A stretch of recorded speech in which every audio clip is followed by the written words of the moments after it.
everyone, and welcome back to POP Podcast. You ready for another deep dive? Always. All right, so today we're diving headfirst into the Lollapalooza 2025 lineup. It's that time of year again. Everyone's talking about it. And we've got the Chicago Sun-Times article from just this morning, March 18th. Hot off the press. It's titled, Lollapalooza 2025 lineup includes Sabrina Carpenter, Tyler, the Creator, Doechii, Olivia Rodrigo, and more.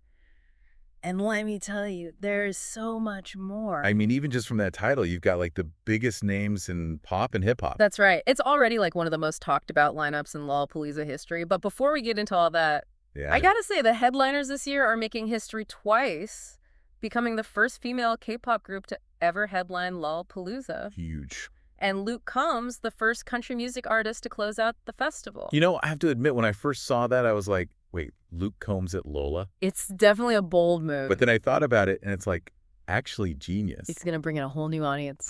Exactly. Luke Combs is like country music royalty at this point. And his fans are diehard. They'll travel to see him. And it's like you said earlier, it's a mix of some of the biggest names in pop and hip-hop. Yeah, you've got Olivia Rodrigo, who's just blowing up. Like her sold-out show at the United Center last year? Exactly. And then there's Tyler, the Creator. His Coachella set in 2024 was insane. Legendary. Yeah, totally. And then Doechii, her music is so different, so unique. She's going to bring a whole different energy to the festival. I'm so curious to see her set. Okay, so those are just the headliners, and there's so many other big names on the lineup that we need to talk about. I know, right? Where do we even begin? Well, we've got Sabrina Carpenter, Olivia Rodrigo again, Tyler, the Creator, Doechii, IT-AP, Rocky Rufus, DUSOL, and Korn. I mean, that's like a who's who of music right now. It really is. And it's interesting to see how Lollapalooza is really diversifying their lineup this year. Yeah, they're branching out beyond their typical indie rock roots. Which I think is smart. You know, they're appealing to a wider audience. Right. And it reflects how people are actually listening to music these days. Like, it's not all about genre anymore. It's about the vibe. Totally. Okay, so we got to talk about one more act that really stood out to me. I think I know which one you're going to say. The Chicago Youth Symphony Orchestra. What? I know, right? I was so confused when I saw that on the lineup. I mean, what are they going to be doing there? Like, are they going to be playing classical music in the middle of Grant Park? Maybe they'll do, like, orchestral versions of popular songs. Or, like, collaborate with some of the other artists. I'm honestly so intrigued. I can't wait to see what they come up with. Me too. It's definitely one of the biggest mysteries of this lineup. All right, so we've talked about the headliners and some of the other big names, but there's so much more to unpack here. There is. This article also mentions that Lollapalooza has a deal to stay in Chicago through 2032. I mean, that's huge. It really is. It shows how much the city values the festival and its impact. Yeah. And it gives Lollapalooza a sense of stability. You know, they can really plan for the future. Right. So what do you think this long-term deal means for the festival? Well, I think it means we can expect even bigger and better things from Lollapalooza in the years to come. Okay, so we're going to take a quick break, but when we come back, we'll dive even deeper into this Lollapalooza lineup. We'll talk about the festival's history, its evolution, and what this lineup means for the future of music festivals. Stay tuned. All right, so we're back and ready to keep dissecting this Lollapalooza lineup. There's so much to talk about. I know, it's like, where do we even begin? But, you know, we were talking about Lollapalooza's long-term deal with the city. Yeah, through 2032. It really shows their commitment to making this festival a Chicago staple. It's become such a big part of the city's identity. You know, like when you think of Chicago in the summer, you think of Lollapalooza. Totally. And it brings in so much revenue for the city, too. You know, all the tourists and all the spending. Right. It's a win-win for everyone involved. Except maybe for the people who live near Grant Park. True. They probably don't love the noise for 4 days straight. Yeah. But hey, at least they get a front row seat to some amazing music. That's true. You can't really complain about that. Okay, so let's shift gears a bit and talk about the evolution of Lollapalooza.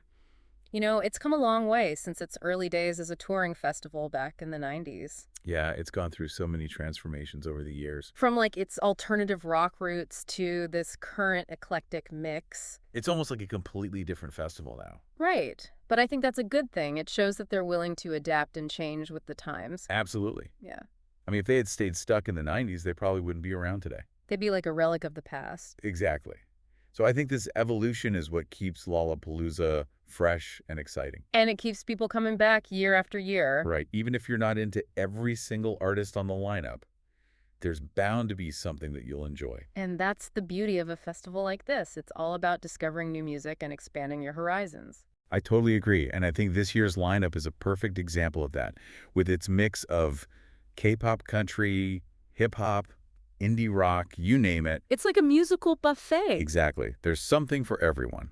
All right, so let's talk about a few more specific acts that caught our eye. Okay, what do you have in mind?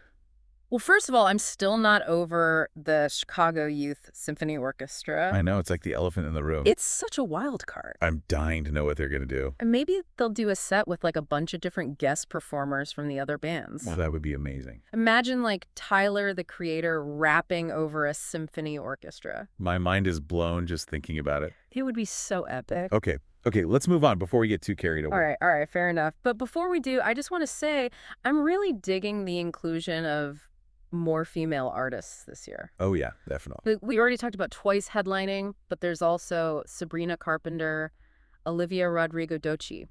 It's great to see that representation. And it's not just about quantity, it's about quality too. These are all incredibly talented artists who are making waves in their respective genres. Absolutely. They're not just there to fill a quota. They're there because they deserve to be there. Right. They're there because they're amazing. Exactly. And I think that's a really positive trend that we're seeing in the music industry in general. You know, more and more female artists are getting the recognition they deserve. And it's about time. It really is. Okay, so we've talked about a lot of the positives of this Lollapalooza lineup, but are there any potential downsides? Well, one thing that comes to mind is the issue of crowd control. Right, with a lineup this stacked and a limited capacity. It's going to be packed. Like sardines. Exactly. So I'm a little bit worried about how they're going to manage the crowds, especially for the most popular acts. Yeah, it's something they're going to have to be very careful about. Absolutely. Safety should always be the top priority. Couldn't agree more. And, another potential downside is that with such a diverse lineup, it might be hard for some people to connect with the overall vibe of the festival. Yeah, if you're like a diehard indie rock fan, for example, you might feel a little out of place at a festival that also features K-pop and country. That's a good point. It's like maybe they're trying to do too much. Right, but then again, maybe that's the whole point. Yeah. Maybe they're trying to challenge people's expectations and push them outside of their comfort zones. It's definitely a bold move. It is, and it'll be interesting to see how it all plays out. All right, so we've covered a lot of ground here, but there's still so much more to talk about. I know we could literally talk about Lollapalooza for hours. We could, but unfortunately we have to wrap things up soon. I know time flies when you're having fun. It really does. So let's move on to our final thoughts. Sounds good. What do you have in mind? Well, I think this Lollapalooza lineup is a reflection of where music is headed in the future. You mean with the genre bending and the global influences? Yeah. Exactly. It's like the lines between genres are becoming increasingly blurred, and artists are drawing inspiration from all over the world. And I think that's a beautiful thing. It's like music is becoming more inclusive and more representative of the world we live in. I totally agree, and I think Lollapalooza is at the forefront of this movement. They're not afraid to take risks and try new things, and I think that's what makes them so special. And it's what makes them the perfect festival for music lovers who are looking for something different, something exciting, something that will challenge their perceptions of what music can be. Couldn't have said it better myself. So if you're one of those music lovers, If you're ready to embrace the future of music, then Lollapalooza 2025 is the place to be. and if you're enjoying this deep dive into the lineup, don't forget to like and subscribe to POP Podcast for more insightful discussions about music culture and everything in between. We'll be right back after a quick break to continue our analysis. All right, and we're back. We've been talking about the Lollapalooza 2025 lineup for a while now. A lot to cover.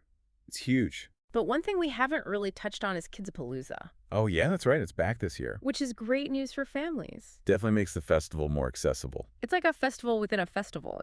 Exactly. And they always have such great acts for kids. I remember taking my niece a few years ago, and she had a blast. I bet it's a great way to introduce kids to live music. And it's not just about the music. They have all sorts of other activities too, like arts and crafts and games. So it's like a whole day of entertainment for the whole family. Exactly. Yeah. So if you're planning on bringing your kids to Lollapalooza this year, definitely check out Kidzapalooza. Let's second that. All right, so we've talked about the headliners, the other big names, Kidzapalooza. What else is there? Well, we've talked about the historical context and the evolution of Lollapalooza and what this lineup means for the future of music festivals. We've analyzed it from all angles. We have. And I think it's safe to say that Lollapalooza 2025 is shaping up to be a landmark year A game changer. with a diverse lineup that reflects the changing landscape of music. And a commitment to creating an unforgettable experience for everyone. Exactly. So, as we wrap up this deep dive, I want to leave you with one final thought-provoking question. Hit us with it. Will this eclectic mix of artists attract an even broader audience than before? Or could it potentially alienate some longtime fans? It's a question that only time will answer. But one thing's for sure. It's going to be one heck of a ride. No doubt about it. And that's a wrap on our Lollapalooza 2025 lineup. Deep dive. Thanks for joining us. If you enjoyed this episode, make sure you like and subscribe to POP Podcast for more deep dives into the world of music. And let us know in the comments what you're most excited about for this year's Lollapalooza. We'll see you at the festival.